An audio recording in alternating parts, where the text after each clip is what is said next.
கோடைக்காலம் வந்தாலே வியர்வையும் வேர்க்குருவும் சிறுநீர் பாதையில் ஏற்படுகின்ற தொற்றுக்களும் வியர்வையில் ஏற்படுகின்ற துர்நாற்றங்களும் இன்றைக்கு கோடை காலத்தில் தினசரி எவ்வளவோ குளிர்ந்த பானங்களையும் எவ்வளவோ பழச்சாறுகளையும் சாப்பிடுகின்ற நாம் இன்றைக்கு உங்களுக்கு மிக அழகான வெள்ளரிக்காய் சாறை பற்றி சொல்லிக் கொடுக்க போகிறோம். இந்த கோடை காலத்தில் இந்த வெள்ளரிக்காய் சாறை நம்ம சாப்பிட்டோம்னா கோடை காலத்தில் ஏற்படுகின்ற சிறுநீர் மண்டலத்தில் ஏற்படுகின்ற தொந்தரவுகளும் அதீத வியர்வையின் காரணமாக வீட்டில் இருக்கக்கூடிய பெரியவர்களுக்கும் மற்றவர்களுக்கும் ஏற்படுகின்ற உப்புச்சத்து குறைபாடுகளால் ஏற்படுகின்ற சிரமங்களையும் மிகப்பெரிய அளவில் நாம் மாற்றிக்கொள்ள முடியும்.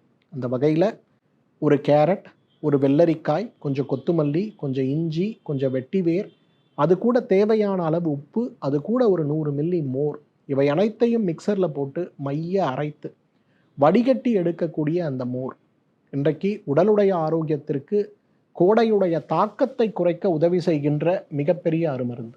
டாக்டர் ஸ்ரீவர்மாஸ், ஆரோக்கியமும் ஆன்மீகமும். அனைத்து நோய்களுக்குமான ஆயுர்வேத நிவாரணம் டாக்டர் ஸ்ரீவர்மாஸ்.